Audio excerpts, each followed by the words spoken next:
Okay, well, it is 8 o'clock, so we can get started. So welcome everyone. So good to have you with us. Those of us who are watching us live on Facebook, so good to have you as well. Welcome to Drisha's spring program and this Piyyatim of Shavuot class. We encourage everyone to turn on their videos if you're here on Zoom with us. It would be so nice to feel like we are together just before the pandemic. So it'd be really good to see faces when we have this conversation. Also, feel free to ask questions by either unmuting yourself or by commenting in the chat box here on Zoom, or as a comment if you're watching us live on Facebook. In this class, we will take a close look at the history and development of the Azharot, a specific form of Piyyut recited on the festival that enumerates the 613 commandments. We will begin with a brief historical introduction to Piyyut and its role in Jewish prayer before looking at the overall features and content of the special Shavuot liturgy. We will then turn to the Azharot Piyyutim themselves, focusing especially on their poetic and didactic elements. It's my pleasure to introduce Yitz Landes. Yitz is a PhD candidate in religions of Mediterranean antiquity at Princeton University and a lecturer in Jewish history at the Jewish Theological Seminary of America. He received his BA in Talmud and Religion and his MA in Talmud from the Hebrew University of Jerusalem. His research focuses on Jewish liturgy and on the history of Rabbinic Judaism. His first book, Studies in the Development of Birkat HaAvodah, was published in 2018. And with that, I'll turn this to you, Yitz. Great. I was going to share my screen. 1 second. Can people see that PowerPoint? Great. So yeah, I'm Yitz. I'll just add very, very briefly by way of additional introduction. I don't want to take too much of the time that I live in New York City with my wife and our 2 sons. And as mentioned, I'm a PhD candidate and also I teach. And I've been studying prayer for some years now. As mentioned, I was trained at the Hebrew University where I was able to study with some really fantastic scholars of Jewish liturgy. And that was the topic of my master's thesis, which ended up becoming a book. It's my first time at Drisha, but I've for a long time kind of respected the institution from afar. Actually, not so afar, because a lot of my friends have studied or taught or continue to teach at the institution, and I'm honored to be a part of this series with such esteemed scholars. So thank you for inviting me, and thank you all for listening in during this obviously very, very difficult period. So introduction and outline. As mentioned, the primary purpose of the class will be an overview of the history of Azharot, one of the central features of Shavuot liturgy. And we'll talk a little bit in a moment about what that is, the Shavuot liturgy. So the outline of the class is that we'll talk about what is Piyyut in general. Then we'll move on to the Piyyatim of Shavuot in particular, before looking very closely at the Azhara Ata and Chalta, which is one of the most ubiquitous kind of Azharot that there are in liturgy, kind of across different rites. And also we'll look a little bit at some other early Azharot. Specifically, also we'll talk about Saadia Gaon's Azharot and kind of what he did to the whole genre and how it changed in light of his Azharot. Then we'll talk about some later developments, and then we'll finish by asking, how is this prayer? Something that I'll just kind of name is that oftentimes we spend so much time in scholars of Piyyut looking at how this is poetry and realizing how different texts, whether it be Midrash or the Bible, have been turned into verse that we forget that we're talking about prayer, and it's very important for us to also reflect on what that means. So what is Piyyut anyway, part 1? Just very basically, Piyyut is liturgical poetry, usually in Hebrew, that serves to supplement the standard prayer text and even replace some of it. It comes from the Greek word poetes, to make, to create, but also just poetry. It originated as a practice in the land of Israel around the late 4th or early 5th century. And it's divided into various periods. So there's the pre-classical period, and the Piyyutim from the pre-classical period are some of their main features is that they're anonymous. We don't know who wrote them. There's no rhyme scheme, and there's often this 4 accent stress pattern. And you're familiar with this probably from some prayers, like the prayer Aleinu l'shabeach l'adon hakol. And you could count there. Aleinu is 1 stress, l'shabeach is a 2nd stress, and then l'adon hakol 2 more stresses. That's kind of how one of the main characteristics of this early pre-classical Piyyut. Whereas classical Piyyut is exceedingly complex. It's signed by authors in acrostics. And there's a rhyme, there's almost always rhyme, except in some kind of very specific cases. And then there's more and more genres. We'll talk about the genres in a moment of how Piyyut becomes extremely complex over time, and more subgenres of Piyyut are developed. And there's also different stress patterns that go beyond this kind of 4-part Alinu l'Shebeach Leon Kol kind of stress pattern.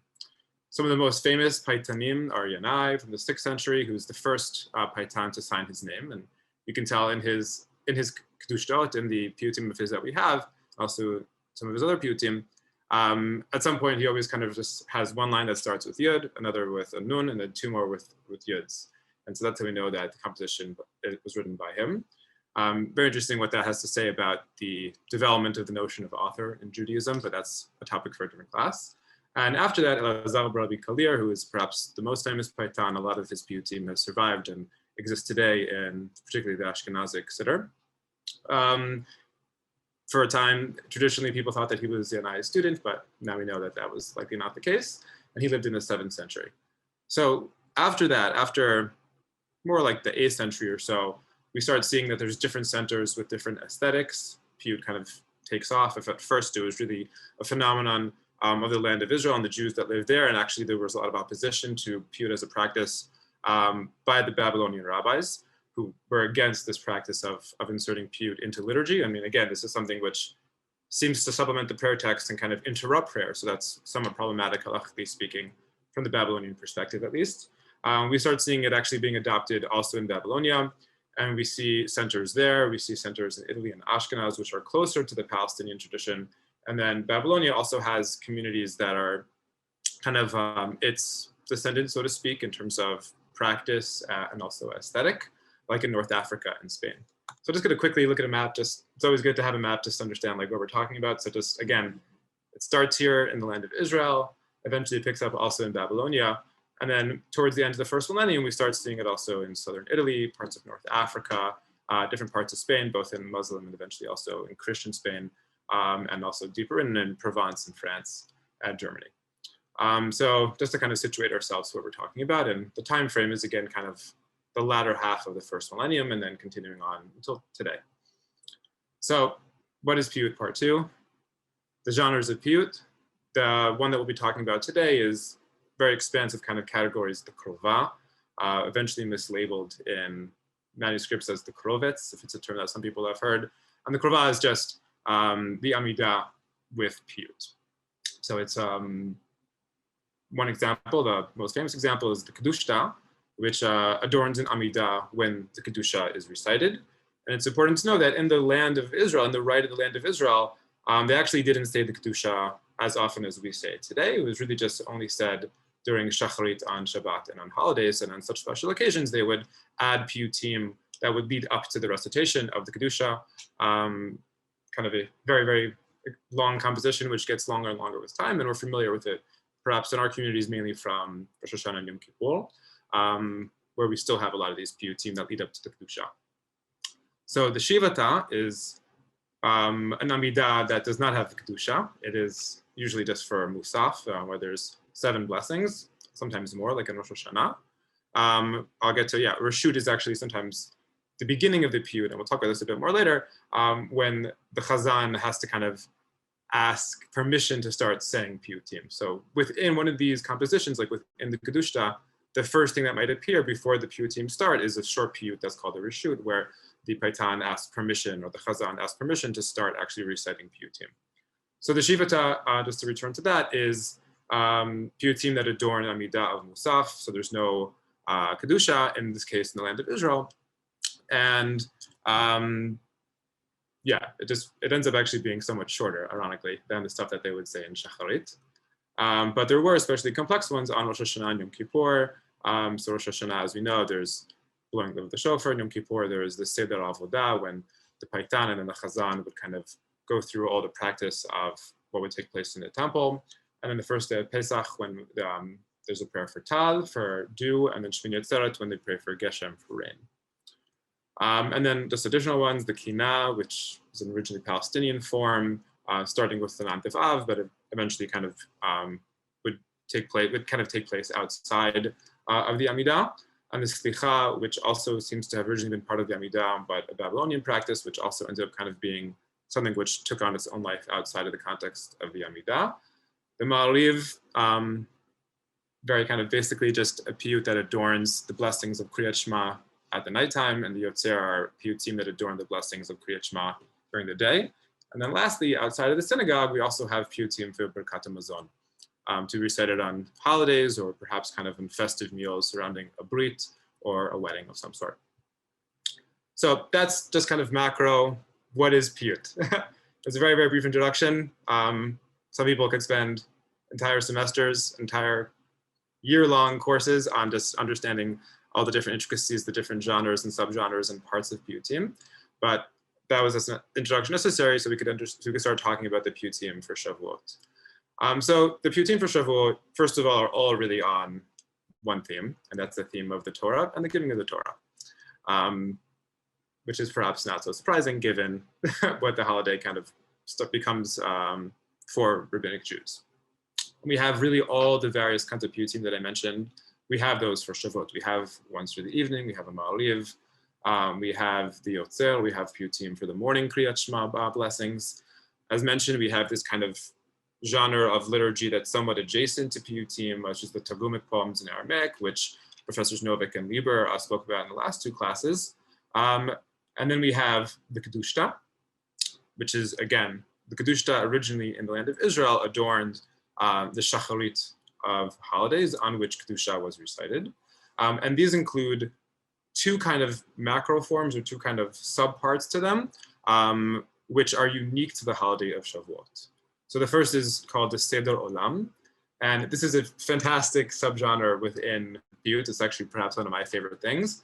What happens is that it's told from the point of view of the Torah, and the Torah is talking to God, and they have this long conversation that goes on for thousands of years, at which point at every kind of generation, God says, now do you want to be given? And the Torah says, no, I find a blemish with Noach, with Abraham, going on and on and on, saying that it does not want to be given to any one of these people until they get to Moshe and Bnei Israel. And then finally the Torah says, now I am ready to be given. So it's really kind of interesting thing. There's also a lot of other things that come up once you start having the Paitan imagine what the Torah would say and think. We kind of end up with these very, very interesting kind of reflections on what the Torah is, which is one of the reasons why I like this so much. And then after that, once it is given, there are piyyutim for each of the 10 commandments, the Seder Diburin. And if you heard Professor Novik and Professor Lieber's talks, you can imagine this is a theme which comes up quite a lot throughout the holiday. And you can imagine also might lead to a very, very long davening if they're constantly just going on and on about each of the commandments, both in Aramaic and in Hebrew for a number of hours. So that's kind of the main form of the Kedushta on Shavuot. I should say that my teacher, Professor Shlomit Elitzur, has a very important book in which she published the Kedushtaot for Shavuot of Elazar Rabbi Kalir. Additional ones have actually been found since she printed that book, since she made that edition. And of course, it's only the Kedushtaot. There's also stuff for the evening. There's stuff for the Kriyat Shema. And there's also additional things from Musaf, which have not yet fully been published. And so all to say, there are Shivatot, for example, there are these piyyutim for Musaf. And on top of that, either in conjunction with the Shivatot or separately, we have this additional genre of piyyutim for Shavuot called the Azharot. And we'll talk in a moment at length about what that means and how these look. But at first, I'll just say that the term itself is actually not so clear to us. Azharot, you could say these are warnings, so to speak. And so maybe it is named as like, this is a warning of things that people should celebrate. People should, not celebrate, people should follow, because what the Azharot do, as mentioned, is they enumerate the commandments. But also, it is a term, Azhara, that is used specifically in rabbinic literature to denote mitzvot lo ta'aseh, negative commandments. Maybe it's based on that because there are more negative commandments than there are positive commandments. Or maybe it's because it was just the first word in an early Azhara, Azharat Reshit, and coincidentally, Azharat, the gematria is 613. So maybe that also is part of it, but we don't really know why the genre is called Azhara. What we do know is that in the manuscripts from the Middle Ages, already pretty early on, that is how it is referred to, and also some medieval authors refer to it by that term. So I should just say, on top of that, I mentioned this edition of the Kaliri's Piyyutim by Professor Shalomit Elitzur. There's another very, very important book, Machzor by Yona Frankel, who actually, it was like a family project that he and his father-in-law and then his son kind of took on. His father was Daniel Goldschmidt, a very important scholar of liturgy. Yona Frankel was at first a scholar of Midrash, but then kind of turned into the scholar of liturgy to help complete this project of publishing the Ashkenazi Machzor for the entire year. And Shavuot was the last volume. It appeared around almost 20 years ago at this point. And there he has editions of all the Piyyutim that appear in the French and German rights, which is also something which is a very, very important resource. Not the easiest thing to get a hold of anymore, but worth looking for if you want to like follow up on this and like read more about Piyyut for the holiday. And we'll talk also later about Piyyutim that appear not in the Ashkenazi region, but also in other rights. So what we're going to do now is we're going to look at a rather ubiquitous Azharot called Ata Hinchalta. I'm also going to slow it down a bit so we can look at this in more detail. You see here in the background an image from a manuscript called The Worm's Machzor, which is now in the National Library. It's from the late 13th century. It's really a magnificent manuscript. And it's open to this page, Ata Hinchalta Torah li'amcha. This is how it looks in a different manuscript. This is how it looks in the manuscript in the Biblioteca Palatina in North Italy. Fantastic, fantastic library with one of the largest collections of Hebrew manuscripts. Also a 14th century German Machzor. And this is how the Piyyut starts, Ata Hinchalta Torah li'amcha. Before we look at it in detail, I just want to show one more manuscript. So I showed you two European manuscripts, and it appears in many, many European manuscripts, but it also actually appears in a lot of Geniza fragments. So right, the Cairo Geniza is this storehouse of discarded Hebrew manuscripts in medieval Fustat, kind of near contemporary Cairo, which was rediscovered in the 19th century. And while there is a lot of European material there, it's also important to recognize that the majority of what we have there, given that it is in modern day Egypt, is material that comes from the East. So even just kind of on the face of the material evidence, we have a Piyyut that appears in a lot of European manuscripts and also in a lot of Eastern Geniza fragments. That's interesting. It's important to recognize that that's not the case with so many Piyyutim. And that tells you something about just how popular it was, obviously. And we'll think also a little bit about what that means about where it might have been created, right? I gotta say that it's not so common, for example, for later European Piyyutim to appear in the Geniza. Things that were written by Italians or Ashkenazi Jews in Europe from the 12th century on, for the most part, don't really make it to the Geniza. So this also tells us, even on the face of it, just looking at the material evidence, where this Piyyut might have originated and when. So let's look at it in more detail. On the right here, I have the Hebrew text from Frankel's edition, as I mentioned. So he has a Machzor with all the Piyyutim that appear in the Ashkenazi and French rights. So of course, this one appears since it is the most prevalent one that appears there. Ata hinchalta Torah le'amecha, you gave the Torah to your people. Ucha'avet ben otam yisalta, and like a father, you warned your son. B'mincha katavta dabrot chaim, in your right hand you wrote the words of life.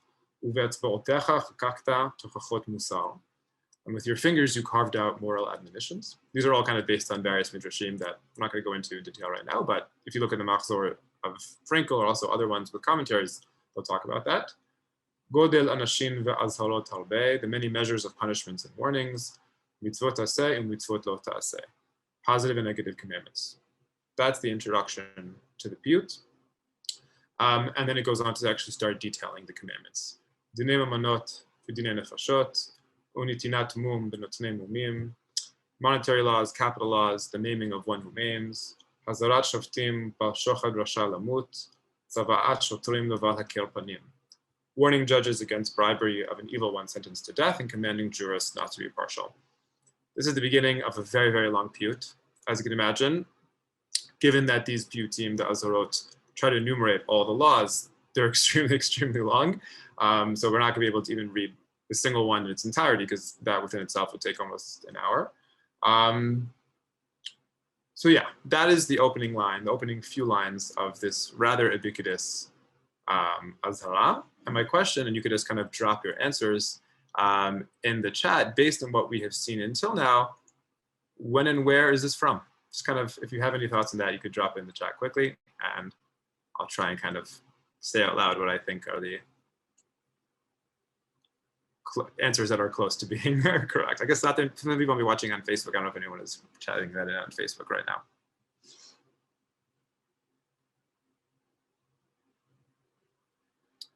So I'll say just as hints, kind of some of the things that we could look at are that the rhyme scheme, right? So we have off the bat, right? If it's ubiquitous, that might actually within itself say that it is rather early because it's so widespread. Another thing also, two other kind of pieces of evidence that we could use, and this goes back to a few slides ago, is first of all, is there a rhyme? That's kind of the first thing you have to ask yourself when you see a piyyut and you want to try and kind of place it. Is there a rhyme or not? So, there's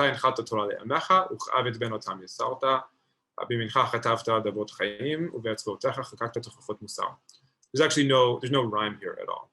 And if you recall earlier, I mentioned that actually the early piyyutim do not have rhyme. And on top of that, also they have, for the most part, this kind of like 4-part stress, right? So doesn't fit perfectly, but that's kind of how they do it. They always kind of fudge it a little bit. But again, we have this like 4-part kind of thing of 4-part stress symbol. So from these 3 things alone, the how ubiquitous it is, the lack of rhyme, and also kind of this 4-part stress, we would think that it is actually quite early. We would think that it might actually have to do with the early pre-classical kind of grouping of piyyutim from the land of Israel, which kind of again ends at some point in the 6th century. That's what we would think. That's what scholars thought for a very, very long time. I'll just add one last thing, which I see in the chat here, is that the language is actually quite clear. And if anyone is familiar with the language of Yanai, but especially the language of the Kaliri, the language is actually very, very difficult kind of to parse. And this is actually relatively easy to parse. But here too, we might say that perhaps kind of this use of relatively easy language is also kind of this like a feature of the early piyyut, the pre-classical piyyut. And that over time, as piyyut gets more complicated in various ways, both by adding rhyme schemes, both by changing the stress patterns, by adding more and more genres and subgenres, one way in which it certainly also gets more complicated is that the language becomes more dense. This is very, very clear in the work of the Kaliri, which ends up becoming extremely, extremely dense. Although at some point in his career, he actually kind of shifts modes and starts writing more clearly, kind of towards his late style and his later piyyutim. So again, everything we said until now makes it sound like this is a very, very early piyyut. Let's look to see if some other pieces of evidence that we could find here. Why is it not clicking? Here we go. Here's another manuscript. As mentioned, it appears in many manuscripts. This is one from the Hamburg State and University Library. It's the same thing, Atay Chalta. And we see here it says, Azharot de Rabbanan de Metivta. It says, these are the Azharot of the rabbis in the Metivta, another kind of Aramaic, actually Babylonian Aramaic word for a yeshiva. Perhaps that might be helpful in some extent, but again, we can't place this Metivta and we don't really know what that means per se. But in any event, everything I said until now is what people thought. We thought that for a long time that this actually was some kind of early Palestinian tradition, early land of Israel style piyyut. But then scholars started to realize that none of the Paitanim that we know of from later periods in the land of Israel wrote Azharot. Yanai didn't write any, Kaliri didn't write any. We also have other Paitanim that we know of who wrote for all kinds of occasions, like Rabbi Yochanan, for example, or Pinchas HaKohen, who's kind of the last one, who had a pretty large corpus, who lived in the 8th century. None of them wrote in this style at all. And on top of that, what we realized is that there actually are a bunch of people from Babylonia who did write Azharot. We'll see in a moment that Gaon, for example, wrote Azharot. And there actually is at some point, as I mentioned earlier, piyyut that also is written in Babylonia. An interesting thing about it is that the genre there actually kind of doesn't start, when it starts in the 7th or 8th centuries or so, doesn't start in parallel to what we see in the land of Israel. It actually kind of starts by writing in the more simple style that we saw early on in the land of Israel. So what this means is that piyyut that was written in Babylonia in the 8th or 9th century actually sounds a lot like piyyut that was written in the land of Israel in the 4th and 5th century. It's kind of like a counterintuitive perhaps kind of thing to think, but there's plenty of evidence for it at this point. And the fact that no paytan from the land of Israel until the 11th century writes in this genre, and Babylonian Paitanim do write in this genre, does kind of teach us actually that this is something which is uniquely Babylonian, at least until the 11th century, by which point there are not that many kind of differences between the land of Israel and Babylonia in this regard. And this actually is similar to one other genre of piyyut that we know, and that's the slicha. I mentioned the slicha earlier, this kind of penitential poem, which is very, very common nowadays, leading up to the Yamim Noraim.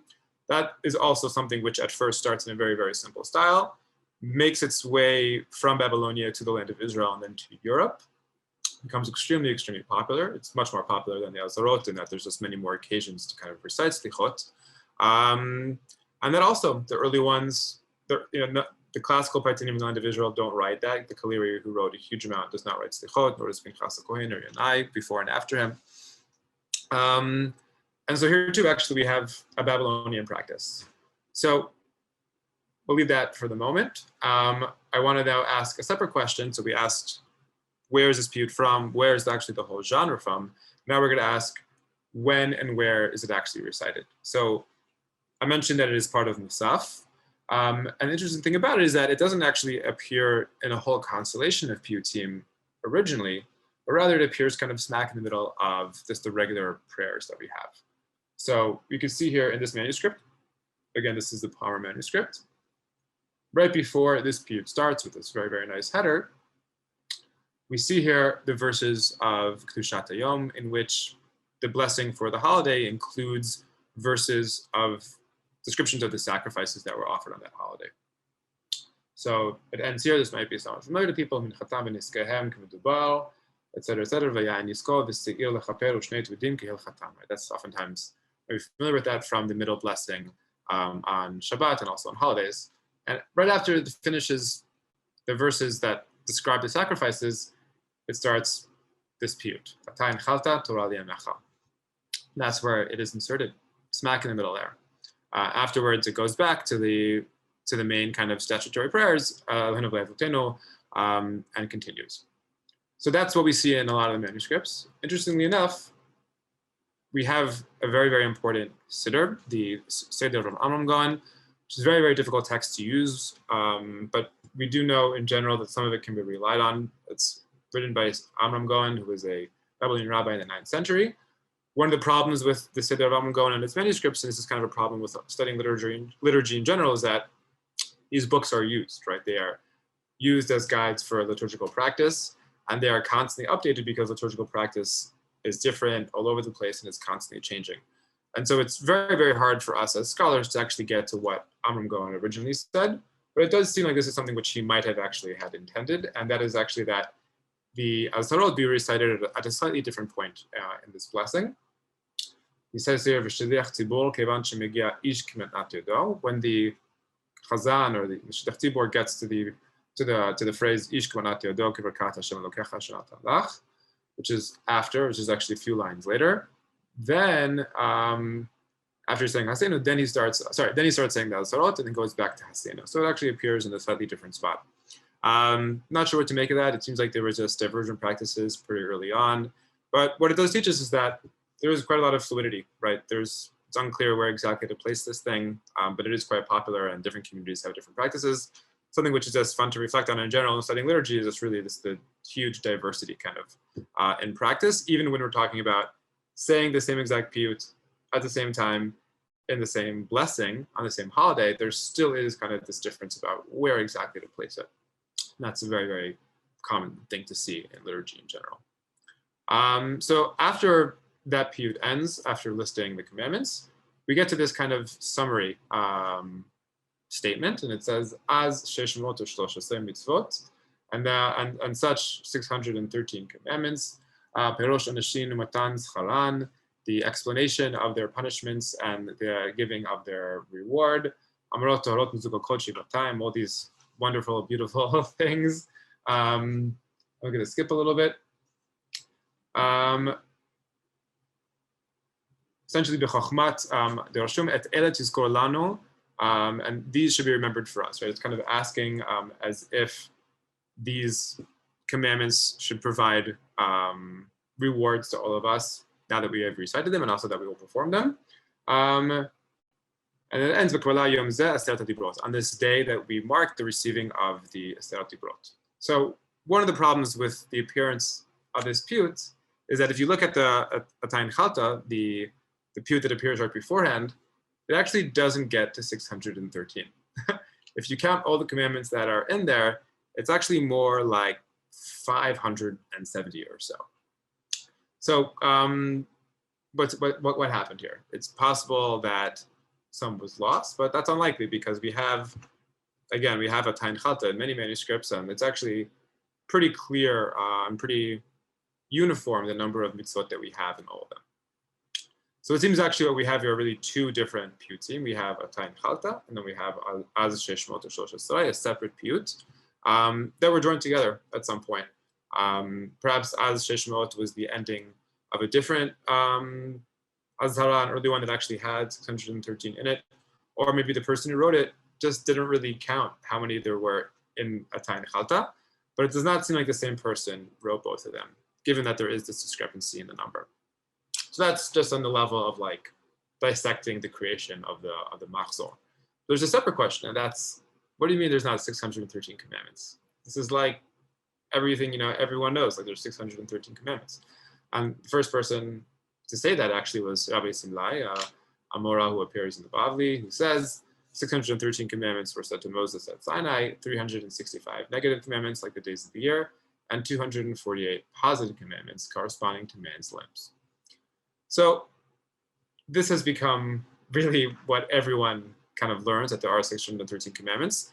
But even just looking at the source right here, the first source in which this number appears, the earliest one, doesn't seem like Simlai went and like counted all the commandments, right? There is this attempt to kind of align it with the days of the year and the number of limbs that appear in a man's body. And I should say that that number of 248 appears throughout rabbinic literature as kind of like the go-to number for the number of limbs. I've never checked, but I imagine it's not actually that.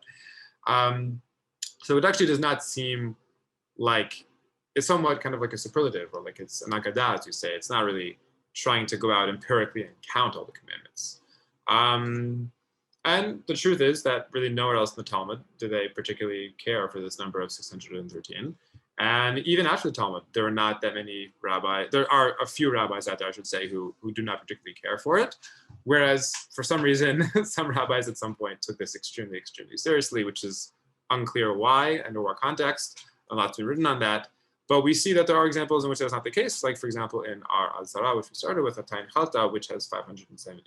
The person probably was familiar with this passage from the Bavli, but did not think that it was something which was binding in any way. If you look, it's extremely, extremely hard to actually bring down the number to 613. And that's why whenever someone has attempted to create a list of 613, someone else has come and said, how come you took those 613, but not this additional one, additional two, to however many mitzvahs that you forgot to include in your list? So interesting to note, and we'll see that this actually becomes an extremely important aspect in the continued development of the genre of the Azharot. So just one last thing before we get to that question, and that's Azharot Reshit, right? So I mentioned a Tain Chalta, which I should say was recited for the most part, on the first day of Shavuot. And then in a lot of medieval manuscripts, there's this additional Azharah, which is much shorter, for the following day. And it says right here at the top, this is the Hamburg manuscript that I brought earlier. So there it said that the Azharah and Tain Chalta was from some rabbis in some yeshiva, not exactly explicit what that means. Here there actually is more specificity. So first of all, it says, and Musaf of the second day, this appears in the context of the second day, when the Chazan reaches Ushnei Tmidim Kil Chatan, right, the whole community starts saying Azharot Reshit, this following Azharah, which starts Azharot Reshit, and it says Dimitivta Kadisha de Rabbanan de Pumbedita, which is of the holy Mitivta of the rabbis of Pumbedita, right, one of the academies in Babylonia. So actually, here too we have this tradition that the Azharot go back to the Babylonian community and the Babylonian rabbis in particular. This is much shorter, I should say. It's kind of like a summary to a certain extent. It talks much more kind of, doesn't actually try and list all of them. And we see that every now and then that there is this kind of pattern in rabbinic in the development of liturgy that like there's this something of an attempt of a balance. Like if things are longer one day, the next day is going to be a little bit shorter. We don't have to do the whole thing all over again. There's no point like saying everything again, but rather, we'll change it up and maybe also, cut people a little slack on the second day. So this is one which, if you have time later, we can come back to and look in detail. I just want to show one thing. I mentioned earlier that there is this problem of actually like understanding what the 613 are, and there is a very, very vast kind of, I just mentioned, a very, very, very vast literature of Piyyut commentary in medieval manuscript, and for the most part, really in medieval manuscript, because it's just so vast that it's been extremely hard to actually parse through. And this is just an example, also from Parma, of just a commentary. You could see very dense commentary on this Piyyut, elucidating it, and the same thing is true also for the other ones. You can imagine that the Piyyut itself is very long. The commentary could be extremely long, and this is actually this manuscript that is entirely just commentary and piyyutim, whereas we also have some manuscripts that are machzorim, that have some commentary inside it as well. So I have some more pages here of that Azharot, and we'll get back to it if we have time later. So we don't know exactly when we're talking about, right? We know where. We think we're in the Babylonian region. We think it's kind of early because it's ubiquitous. And also we think it's kind of early because of this idea that there's only 570 in Untitled Chapter, right? That the fact that there is only 570 leads us to think that it's early because as time progresses, the notion of 613 becomes more and more important. And we see this already in Sadia. So Sadia Gaon died in 942, had a fascinating life, kind of started in southern Egypt, in the Fayum, or in Egypt proper, and then made his way to Babylonia by way of the land of Israel, met a lot of people, studied a lot of things, learned a lot of philosophy. I kind of like to say for people who aren't familiar with him that he was kind of like Maimonides before Maimonides was a thing, just because like he is basically the first rabbi we have who's like really also very, very well versed in philosophy, although his interests were somewhat different. Like he was also, as we'll see in a moment, a poet and a liturgist, and also a grammarian.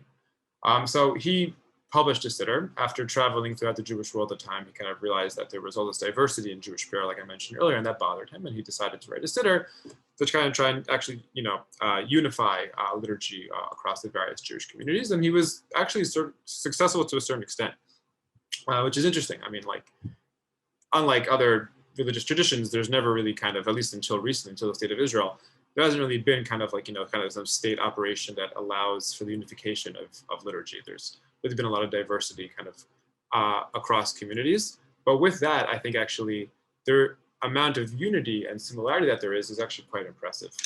And to a certain extent, there are inflection points. There are these very important rabbis who kind of come out and say, this is how things should look. And one of the earliest ones that we have like that is really Sadia Gaon. So he writes in his siddur, this is in the context of his description of the Shavuot prayers.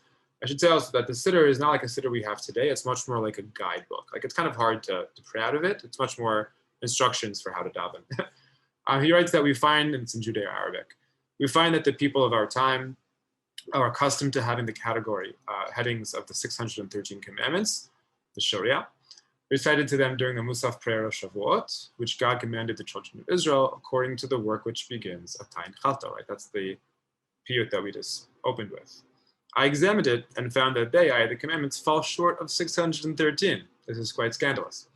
I saw in it repetitions and superfluities unfit to mention this book. Not only is it short by a few dozen, it's also somewhat repetitive and just not really a great work of art.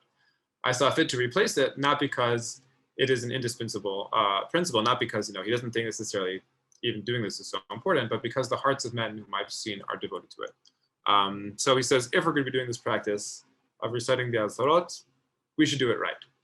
And then immediately after this, he provides his own Azharot. So I should say he actually has a number of compositions along these lines. He has his own Azharot, which he brings right then, which begins with the line, Et Hashem Elokecha tira v'oto ta'avod, which is highly organized. So I mentioned Untitled Chapter numerous times, which has 570, and he thinks also, Sadia, that it's not really such a great work of art. One of the things that's problematic with it also, in his opinion, is that it jumps from topic to topic. You might even have noticed in the first lines that we read a few slides ago that it kind of goes from one mitzvah to another mitzvah without there actually being any really clear rhyme or reason to what the organizing principle is. In between the time of the composition of Piyyutim and of Sadia, there appeared a very, very important book, kind of the first attempt that we know of to really kind of try and organize all the commandments into categories in 613 mitzvot, and that is the introduction to the book Halachot Gedolot. And I emphasize here that it's the introduction. To a certain extent, it kind of is a separate work from Halachot Gedolot.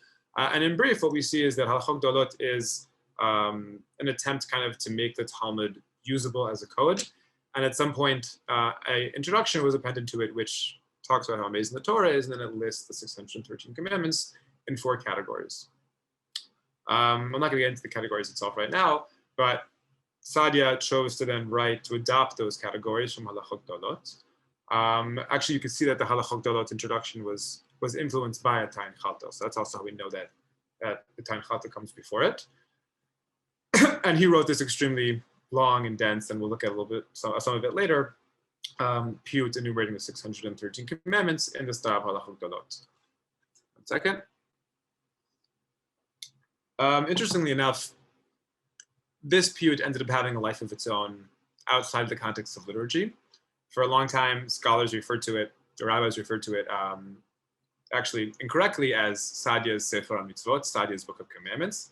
And this really amazing rabbi from the early 20th century who died in Jerusalem, Yerucham Fischel Perleb, wrote I think it's like a 1,300-page commentary on this Piyyut, referring to it as Sadia's Sefer HaMitzvot, and it's extremely learned kind of commentary on the Piyyut and on mitzvahs in general, which is kind of become kind of a staple in the Beit Medrash nowadays. So Sadia wrote this, although I should say also that he also has another composition for Shavuot, which is a Shivata. So if you recall, the Azharot appear in the context of liturgy, but not surrounded by Piyyutim. It's kind of the standard prayers, as we saw. Whereas on top of that, there also were Piyyutim that were written for the Musaf and Shavuot, called Shivatot, right, which just kind of replace the standard liturgy with Piyyut, with kind of poetry.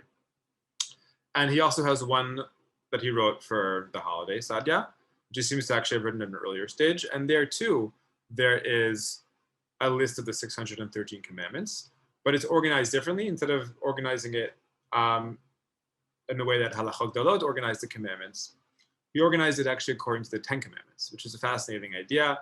The last person to have done that before him was Philo, actually, in the 1st century in Alexandria, and there was not a connection between them, although I think Sadia really would have very much found his work very interesting. But he kind of tries to insert all the various commandments into this rubric of the 10 commandments. So he has these 2 piyyutim, which enumerate the 613 commandments, and then later on, he also wrote a prose composition in Judeo-Arabic, which actually is the Sefer HaMitzvot, which enumerates again the 613 mitzvot. There are some discrepancies. The list of the 613 in these 3 compositions is not the same. This again, it just shows you how hard it is to fit all the commandments into the rubric of 613. And I should say that book was recently published, like within the last year and a half or so, by Chaim and Nissim Sabato, 2 rabbis, scholars who live in Israel. They're also a very learned commentary comparing the 3 compositions. So Sadia is important, as I mentioned, because he does all kinds of important, interesting things, right? He writes all these interesting works, and also to a certain extent, he is a standardizer, right? He is someone who people follow. And we're gonna talk about what happened next. So numerous other Azharot were written after Sadia, but most of them really follow his framework. They were convinced, so to speak, by his framework, and also this is partially due to the success of Halachot Gedolot, that all the Azharot that were written, almost all the Azharot that were written afterwards follow that pattern of the 4-part kind of division of the 613 commandments, against what we saw in the early one of Tayin Chalta. Famous one is Salman ibn Birol, Shmuel Libi Ma'aneh, which is used in many Sephardi rites, also 11th century, but from elsewhere in Spain. We have Alo Ala Moshe Har Sinai, which is used in North African rites. And then moving kind of eastwards to Ashkenaz and France, we have Eliyahu ben Menachem Zaken's Metege Kochim, which is used in the French rite, instead of Tayin Chalta, which is used in the Ashkenazi rite. Those are kind of the 3 major ones. And then we have another figure who I mentioned already, Maimonides. And he's very against the division and the enumeration of 613 halachot. It's part of the reason why he says that he wrote his own Sefer HaMitzvot. Sorry, I missed the T there. And in the introduction to Sefer HaMitzvot, he actually says that he was very, very against the Azharot, and he refers to the authors of the Azharot as poets, not jurists, which is true to a certain extent in the sense that they were writing poetry, they weren't trying to be jurists. But at the same time, Saadia was a jurist. Also, Albert Zanoni was also a jurist. It's not exactly fair to say that they were just poets. But the point is well taken. They were not trying to actually really make a list, an authoritative list of the commandments. It's just they were somewhat received or interpreted as having tried to do that.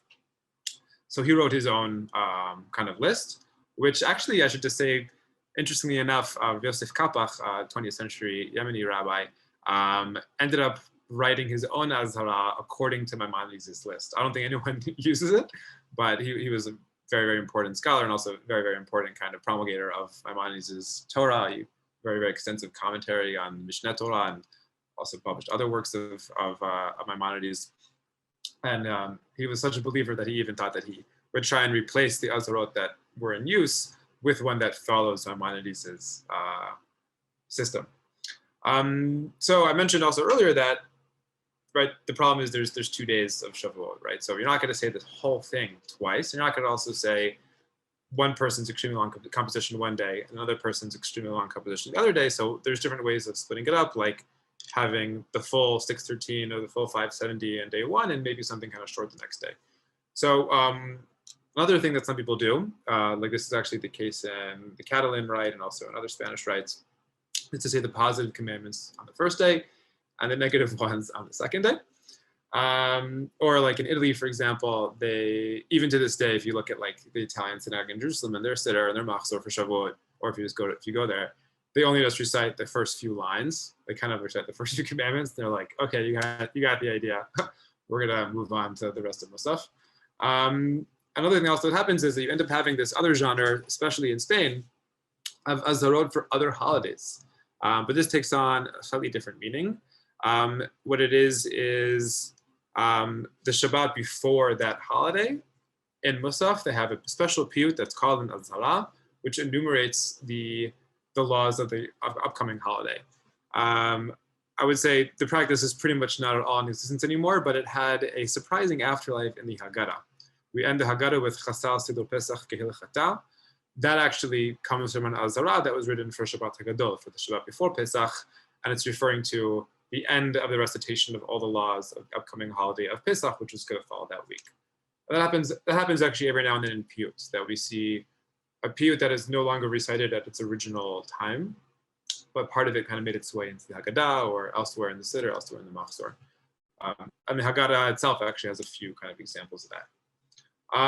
So alas, sorry to say, we don't really say Piyyut that much anymore during prayers. And that's, again, I mentioned very, very early on this talk that Babylonian rabbis were kind of against reciting Piyyut because it interrupted davening, and they found that actually to be halachically problematic. And that position eventually kind of won out. It took around a millennium or so, but that is pretty much kind of the opinion nowadays. And on top of that, also, it's just long, and I think people kind of want to go home. But those kind of two reasons combined to kind of push Piyyut out of the kind of normal original location in prayer. And instead, there's some other options. There's the pre-mincha option. It's a practice in some communities to recite part of the Azharot at that time, either right after Musaf or kind of later in the day after Mincha, maybe after Mincha, before or after Mincha. And there's another option, which is that in the Tikkun Shavuot, which again is kind of like a more modern practice, to recite the Azharot then. And this is somewhat famous because Gaon has this, Shai Gaon has this rather famous kind of memoiristic story, Hasiman, which he talks about. He's not sure when, but at some point he started the practice of reading Ibn Gvirol's Azharot during the Tikkun Shavuot, and later on the story he actually kind of has a vision in which he meets Ibn Gvirol.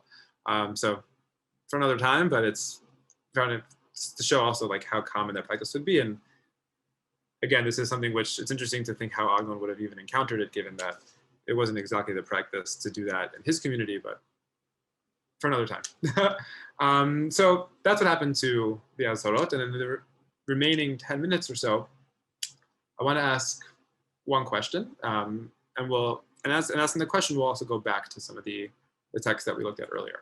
So how is this prayer, right? This looks like extremely detailed kind of enumerations of commandments.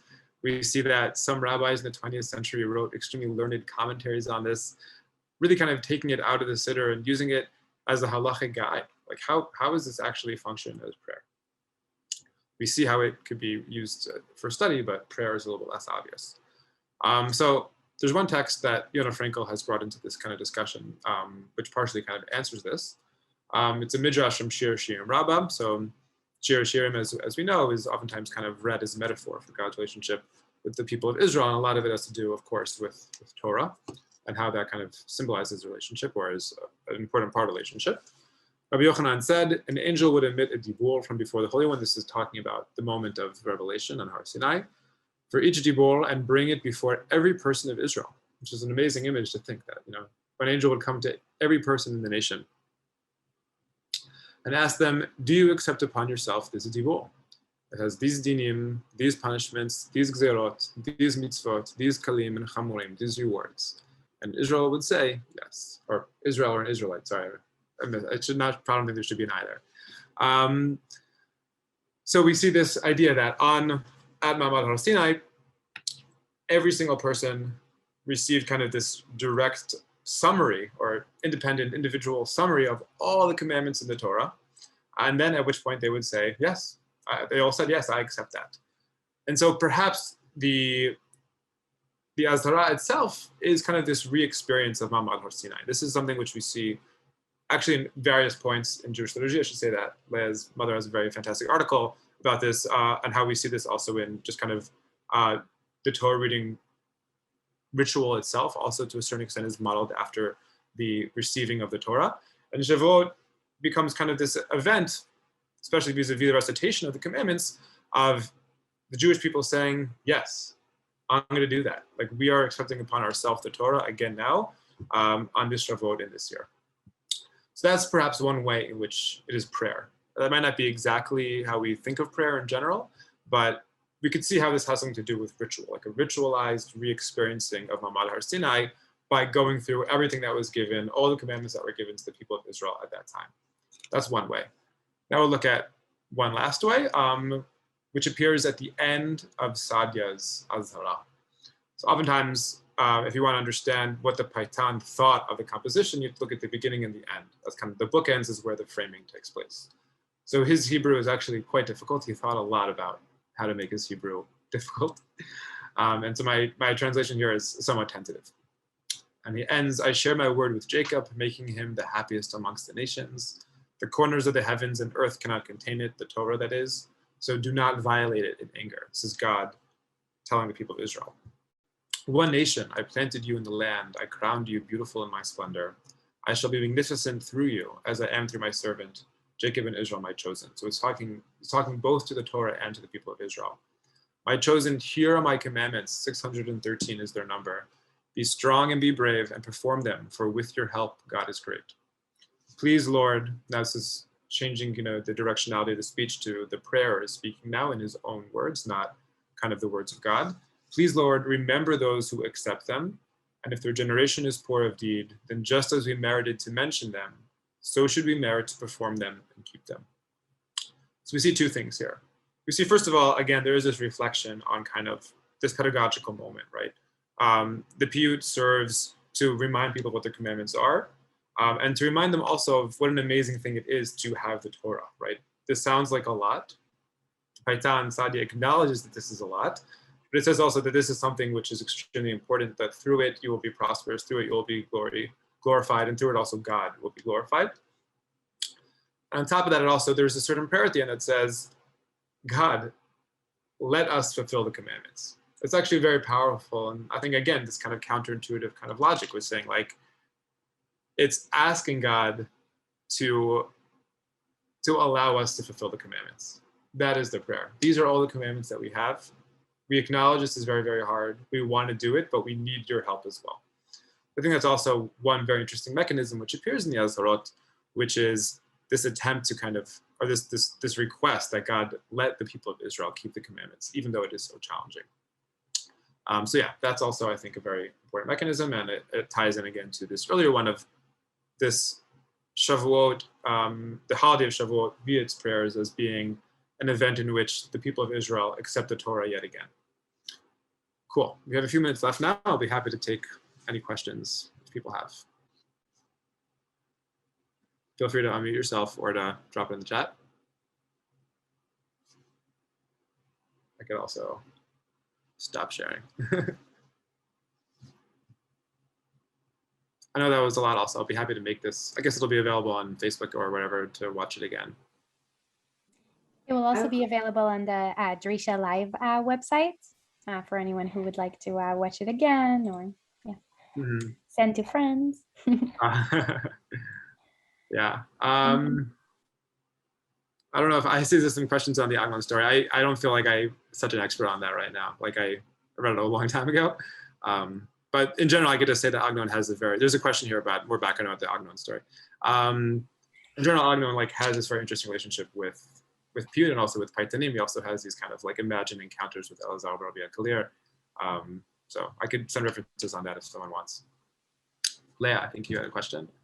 I do. Hi, thank you. This was so interesting, and I'm so glad to have you at Drisha.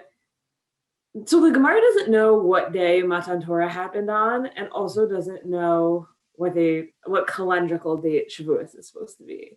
So and then like the Rivash, I think, writes about like, oh, like Shavuot couldn't have been Zman Matan Torah Tinu until the calendar was set.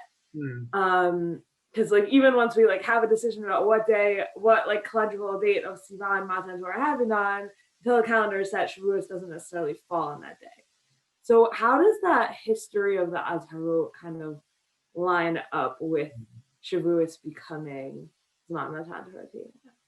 Yeah, I haven't seen it in the Azharot per se. I mean, by the time you get to the Azharot, like the liturgy is so developed. Like I think, you know, the Piyyatim who are authoring it were familiar with like what was going on already in the land of Israel, where like, I mean, I guess the examples that Professor Lieber and Novik brought were like even later compositions, but I have to emphasize that there really were like already in the 5th, 6th, 7th century, a lot of liturgical compositions around this theme. So it is this extremely detailed. I haven't seen anything in the Azharot reflecting on this. Some of the stuff from the land of Israel from earlier on, which is less focused on trying to get through all the commandments. So it has a little more kind of space to just kind of ruminate on the Torah and the giving of the Torah. And I do think it might come up a little bit there, but there's no question. There's no like, they are certain they are celebrating the Torah. Like it's not something which they're like nervous about or anxious about. Like it's also though, I think I should say like an issue of the genre. Like, I mean, it's celebratory.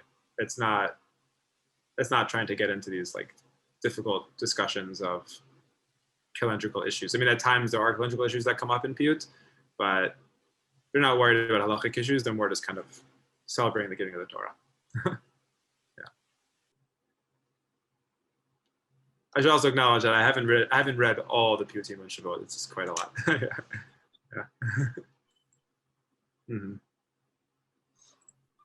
Okay, let me see if we have any questions on Facebook, and otherwise I think we are good. If anyone has any questions, now it's your chance. Okay, so thank you so much, Yitz, for this interesting class, and thank you to everyone who joined us today on Zoom, on Drisha Live, and on Facebook. I invite everyone to view any past classes and stay tuned about future classes on our website, www.drisha.org/classes. And we really hope to see you again at one of our future classes here at Drisha. Have a good night, everyone.